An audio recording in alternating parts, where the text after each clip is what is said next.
Alors une toute petite vidéo qui est une solution pour répondre à une question qui était de faire en sorte qu'un composant qui est en gros très fréquemment affiché lors de l'utilisation de certaines applications, ben que ce composant utilise un peu la mémoire locale du navigateur côté navigateur, histoire de pas systématiquement aller faire travailler le serveur pour des informations dont on sait qu'elles changent relativement rarement. Et donc, comment conjuguer ça tout en restant dans du paradigme JSF? Alors, par exemple, donc là, ce composant-là, il va afficher un certain nombre d'informations qui viennent du serveur. Et par exemple, là, l'idée, c'est de faire en sorte que ben, si je retourne sur cette page, ben là, à ce moment-là, le composant, les fois où on reload la page, va par défaut utiliser plutôt des informations qu'il aurait dans son cache local. Et en fait, l'idée, c'est comment faire ça tout en conservant un socle JSF euh, de base. Et donc, comment faire cohabiter euh, l'utilisation des ressources locales au navigateur, c'est-à-dire en fait plutôt des technos JavaScript, et euh, une, euh, un mécanisme de web côté serveur, c'est-à-dire du JSF. Et en fait, c'est assez simple à mettre en œuvre. En fait, je triche un peu. J'ai en fait deux formulaires. J'ai en fait deux parties à mon formulaire. Alors c'est un projet très simple, je vais le détailler après. En fait, l'idée, c'est de dire plutôt, je vais avoir un composant écrit dans une techno JavaScript. Et donc cette techno-là, elle va avoir accès aux ressources locales du navigateur. Et puis, j'ai un petit formulaire JavaScript. Et c'est ce formulaire qui, quand c'est nécessaire, va permettre d'aller envoyer des requêtes Ajax en JSF à mon serveur. Et mon serveur va répondre, rafraîchir des éléments de ce formulaire.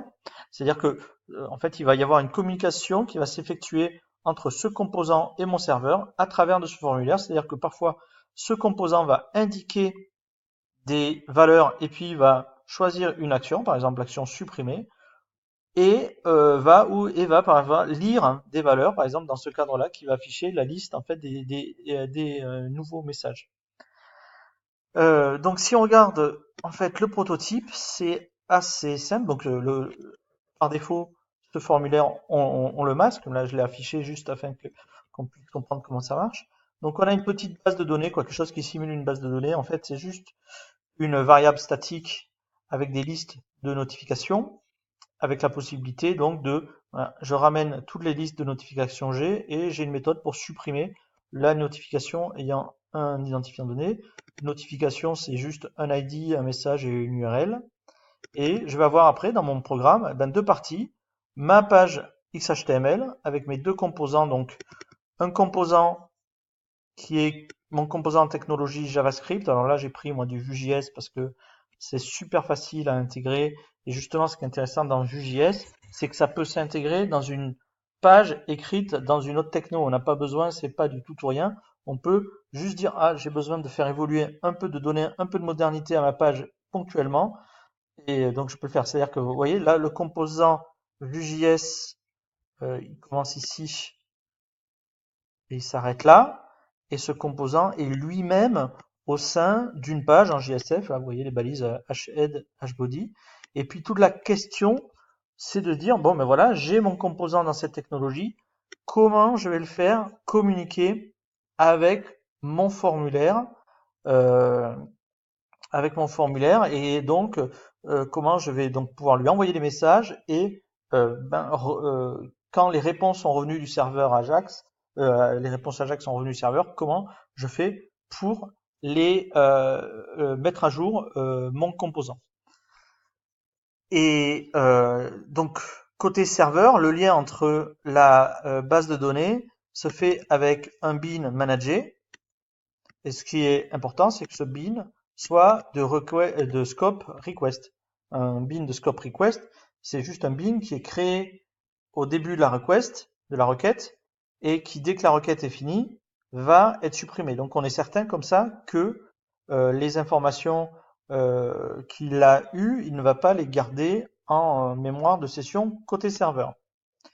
Et par contre, notre objet, notre composant Vue.js, ben, lui, c'est lui qui va décider de stocker l'information qui va lui être ramenée et la stocker localement dans le navigateur. Alors, en JavaScript, il y a deux méthodes pour stocker de l'information. On peut soit la stocker juste le temps de la session du navigateur, c'est ce qu'on appelle le session storage, c'est-à-dire que dès que la personne va fermer son navigateur, l'information est supprimée. Soit on a une méthode qui est le local storage, qui est quelque chose de plus persistant et qui va lui persister ad vitam aeternam tant que l'application n'a pas explicitement indiqué qu'il voulait supprimer cette valeur. Donc en gros, si on regarde un tout petit peu sur un exemple la mécanique, je vais expliquer comment ça marche par exemple la suppression d'un élément. Alors la suppression d'un élément, en fait, quand je vais cliquer sur le bouton par exemple supprimer, qu'est-ce qui va se passer? Ben là, on est dans notre composant Vue.js et dans notre composant Vue.js, il est écrit eh bien que quand voilà, on est sur le bouton supprimer, quand on clique sur le bouton, tu vas appeler ta fonction, la fonction du composant qui s'appelle supprimer en lui passant l'identifiant. Je vais passer l'identifiant. Donc cette méthode supprimer, qu'est-ce qu'elle va faire? Donc on voit bien qu'elle a l'identifiant comme paramètre.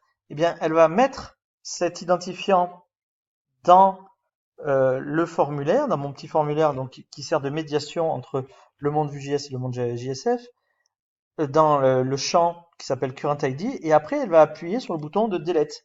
Quelque part, en fait, ce petit formulaire, ça fait comme si on avait un service REST qui s'ignorait. Et en fait, là, on va appeler le service REST, et après, on va récupérer la réponse du service REST. Il faut un peu le voir comme ça. Donc, je vais mettre... alors, qu'est-ce qui va se passer une fois que je vais appuyer sur clic de ce bouton? Et bien, quand je vais appuyer sur clic de ce bouton, là, ce bouton, c'est celui-là, là.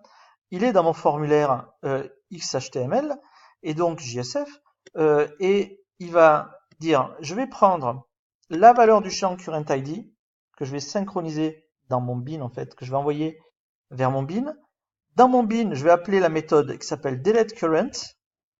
Je vais récupérer la valeur de notification content qui est un autre champ. En fait, le deuxième champ, c'est celui-là, notification content.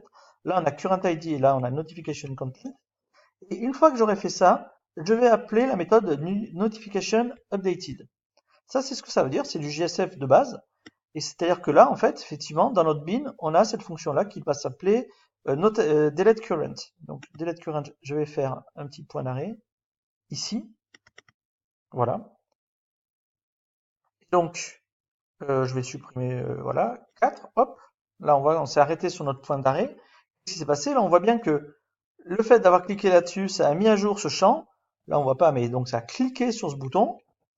Et qu'est-ce qui va se passer? Donc, la première chose, c'est donc on va euh, on va appeler la méthode qui supprime vraiment dans notre base l'élément.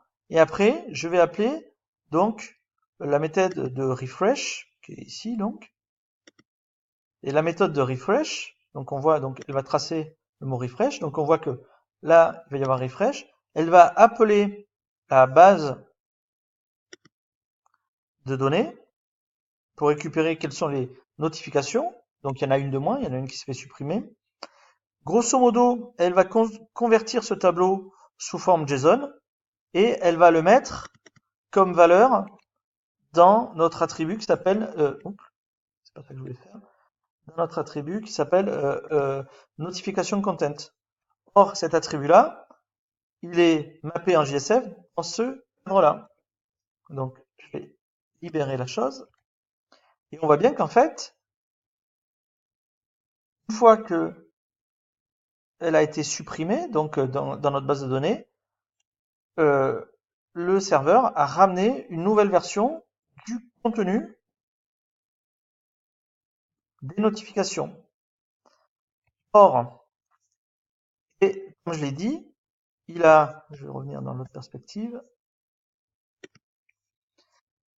il a aussi envoyé, non, pas celui-là, une fois qu'il a fini, il appelle la méthode JavaScript qui s'appelle notificationUpdated. Qu'est-ce qu'elle fait cette méthode notificationUpdated? Elle fait, donc si c'est un succès, alors je vais prendre la valeur que j'ai dans mon texte array là, cette valeur-là, je la prends et je vais envoyer un événement JavaScript disant du nom de notification update event en lui passant toutes ces informations qui sont dans cet objet JSON. Alors on ne voit pas trop cet objet JSON, mais bon, il y a par exemple le nombre de hits, donc ce nombre-là, et puis l'ensemble donc des informations. Donc cet événement-là qui s'appelle notification updated event, il va être capté par notre composant Vue.js, capté par notre composant Vue.js ici, voilà. Alors, je ne mets pas le détail, il est un peu plus haut le détail.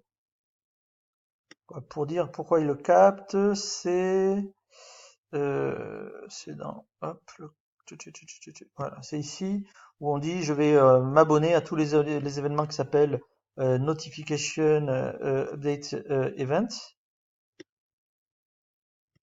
Et quand il reçoit l'information comme quoi il y a une nouvelle valeur dans le champ dans la text array, il prend son contenu, il le transforme en JSON et il va non, c'est pas là où je suis, excusez-moi, non. Voilà, il va prendre le contenu, il lui est déjà passé en fait dans l'événement. Il prend l'attribut it, il prend l'attribut notification et il le stocke dans le stockage de session. Et donc automatiquement, étant donné que le Vue se met à jour et met à jour dans son rendu la valeur de it par exemple, qui va passer là à 7 comme on l'a vu, et puis ben, il met à jour tous les notifications messages, étant donné que this.notification a été modifié. Et en plus, donc, il le stocke dans le stockage de session. C'est-à-dire que par exemple, là, si j'inspecte le code, on va voir que dans mon application, voilà, dans le session storage, on voit qu'il y a une information qui est stockée avec toutes ces informations-là. Et par exemple, si je rafraîchis ma page, donc on voit, il a rafraîchi, ou même si par exemple, pour bien le montrer, je vais créer une nouvelle page. Là, en fait, il a affiché ces informations, mais on voit, alors là, je vais le refaire carrément en enlevant ça. Là, voilà, on voit qu'il n'y a pas eu de refresh côté serveur. Il est allé chercher uniquement ces informations côté. Ah, j'ai dû appuyer sur un delete, j'aurais pas dû. Oui, j'ai appuyé involontairement sur un delete, c'est pas grave. Uniquement côté euh, sur le navigateur, et c'est que quand, par exemple, je vais cliquer explicitement sur rafraîchir, où il va aller vraiment chercher, non, c'est la console que je vais montrer, faire un refresh. Donc là, en fait, il y a eu un delete tout à l'heure, là, et un refresh. Donc voilà, grosso modo, le principe, donc, c'est de dire, voilà, on peut très bien remplacer localement des petits composants par des composants Vue.js qui, pour le coup, sont plus faciles à écrire et qui vont permettre d'avoir de travailler avec la chaîne JSF habituelle à travers ce genre de petits formulaires un peu masqués qui vont servir d'API. Là, ça ressemble à une API JSON. Hein. On envoie des paramètres et on reçoit en retour. Et il y a le mécanisme qui marche de manière assez fiable via les événements JavaScript pour dire ben voilà les nouveaux éléments à prendre en compte. Et donc comme ça, on peut utiliser la puissance locale du navigateur. Voilà.